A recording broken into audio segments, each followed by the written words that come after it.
African can fight against corruption today? Okay. So the first thing is, I would disagree with my colleagues who actually try to suggest that Africa is nowhere in terms of dealing with corruption. That we are still, the same. We have always been the same. I don't think that is true. A lot of effort is being made on the continent to transform those institutions. Citizens are beginning to get enlightened. They are becoming more educated. People are now, they have gone abroad, they've seen how governments are held to account, institutions are held to account. And you can see a little movement slowly growing in Africa, where leaders are currently being displaced by the populace. You see this happening a lot, not just in Nigeria, of course, but you mentioned something about, recently we had this NDDC problem in the Niger Delta where I stay. And there is a video of a guy who was being questioned.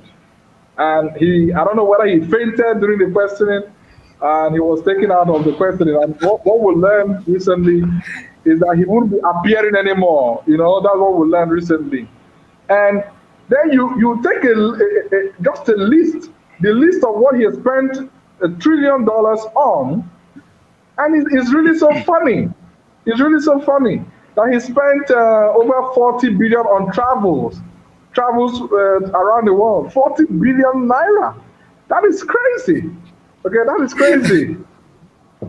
Just on transportation, on flights. To where? What are you doing? So, and this is just an NDDC chairman. It's not even the president of the country.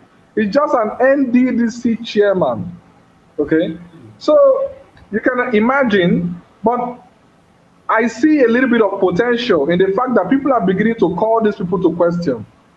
Recently, even our EFCC head is actually under query. They are querying him now. They are trying to interrogate him. They're investigating him. And there have been lots of other movements in Nigeria and beyond. People are currently no longer sleeping. I know it's slow. It's slow. It's not to the extent of the West or in the more advanced countries. But the movement is gradually going on. And you see that even in South Africa, I think the president was actually removed. What is his name? Is it Thabo Mbeki or so? Ramaphosa. He was removed. Yeah, now Ramaphosa is the one. That was Zuma. Jacob Zuma was removed because of corruption. Okay, so we cannot leave out all these positive sides. And we know in Tunisia there was the Arab Spring in Tunisia, and in some other countries in Egypt and co. And you can see that the movement, people are getting tired. They are telling the government, we can't tolerate this system anymore. We are challenging it. But I know it's very slow. It's very slow, but it's ongoing. People are coming up. And the second question is about what we can do. I think the civil society has to be built up. The problem with Africa is that we have very weak civil societies too. You see that I don't understand why the Nigerian youth, for instance, are very active in criminality and bullying and corruption and acting as crime warlords for the politicians. But they can't channel that energy to bring this guy to book. So you see a kind of it's a good point in the civil society. Our civil society is not really strong to that point of channeling their energy, their anger, their frustration to the institutions, to bring them to accountability, to challenge them. So you see a very weak and a disenfranchised populace, voter apathy. People don't even think their vote makes any difference. All right. And then you see a lot of people also voting on ethnic lines. So we have a kind of factionalized system whereby the civil society is not really organized. And you cannot have a state built on that division, on that factionalism. You can't have a strong institution. So for me, I believe in working our way bottom up And I think we have to sort of start with our little local institutions. From the local government, we can start building up to the state level. And we can build from the state level down to the regional and the national level. And believe me, if you want the Western institutions to respect you, you have to do well for your own place. Because when they see that you guys can stand on your feet, they will give you a lot of respect. Your passport will start becoming reasonable. If you look at Singapore, this is what happened to Singapore. Okay? Singapore was one of the the poorest states in the world. And it had to build its own institutions, build legitimacy. Now, the Singaporean passport is the strongest passport in the world. It can travel to 192 countries without a visa because they have done their homework and they have figured it out. Of course, there are lots of challenges here and there, but Singapore, on average, has done better than all African countries combined. So I think we have to start thinking about the civil society and how we can change, empower the civil society to have this capacity to challenge our institutions, to build institutions. Without the civil society, all we will have is just some politicians telling us whatever they want, and we will never come to that point where we'll bring them to book. Wow. Thank you. Any more points, or you done? Maybe you want to say something? Yeah. Okay. No, I think he's making a good point. We need to look at electoral We need to look at electoral financing. It's one of the biggest challenges we have. We should supposed to challenge that, where the political parties and political leaders get money during electoral process. I mean, this is a process of democratization in Africa. Sometimes we look at that as one of the major features of democracy in the continent. And this has nothing to do more or less with only Africa. It also has an external factor whereby people finance our elections in order to control our policies and our resources. Africa still have a lot to deal with the legacies that we inherited that doesn't belong to us. I still stand for that. At the global governance level, America today can stand up and say, okay, we're coming out of the World Health Organization because they finance it, you know. And then you have a whole continent combined that can't even come out or to stand up with a policy decision. Why? Because even at the United Nations, you know, security level, we don't take any decisions on that.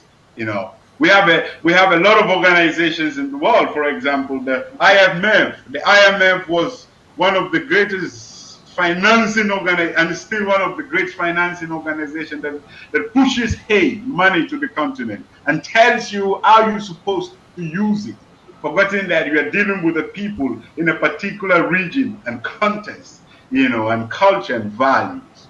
And so when you look at people who in fact lead those organizations that are not African, like Joseph Stiglitz, he wrote one of the interesting books on economy and how these so-called global organizations still direct what we should do and what we should not do in the continent. Then you begin to think that it's only because we have bad leaders. Everybody acknowledges that. It's a simple fact that since post-independence Africa, we are challenged for the fact that we did not have leaders that speaks to the reality of the people they are leading. But then we cannot ignore the fact that we are being surrounded by a global structure. You see, Africa is pushed to belong to the 21st century when we are denied of basic stage of development.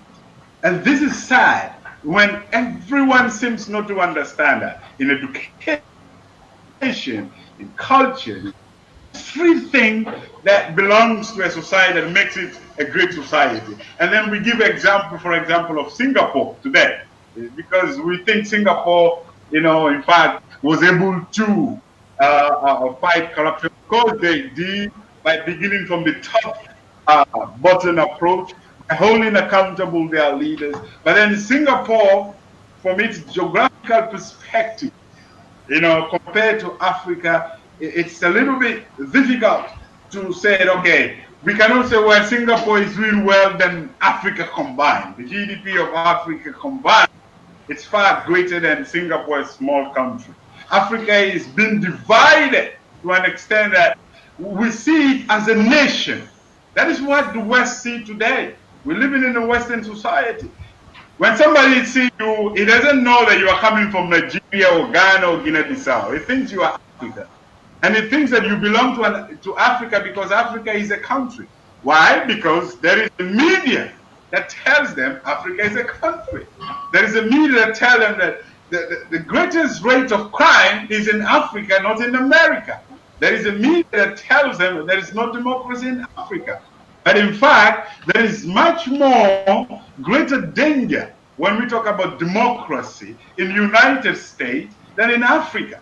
Because these are people who think they are imposing democratization across the world. They are violating human rights. Every single, nation across the world must have to some extent the danger of America. And we think that is just normal. That people can just wake up one day and say, we're going to destabilize your country, we're going to destabilize your continent, and we do it. And then we say, well, this is the country who is fighting for gender rights and human rights and democracy and good governance. When in fact in their own country, they are still violating those rights. When blacks in America for many years denied the right of simple, basic democratic principles, voting. And then we are saying, well, in the continent, there is no democracy. Why? Because no nation can develop, no continent can develop without evaluating what they have, who they are, and where they want to go. China closed China for hundreds of years. In fact, China grew because it has less interference with the Western culture. Japan grew because it has less interference with the Western culture. We can't deny that fact. You see, I think we'll still go back to look at a few issues one day. You're calling it a fact. I think problem is, I don't know, sorry to cut you. Just to cut you. Patrick, you want to say something on that? Or yes. So I think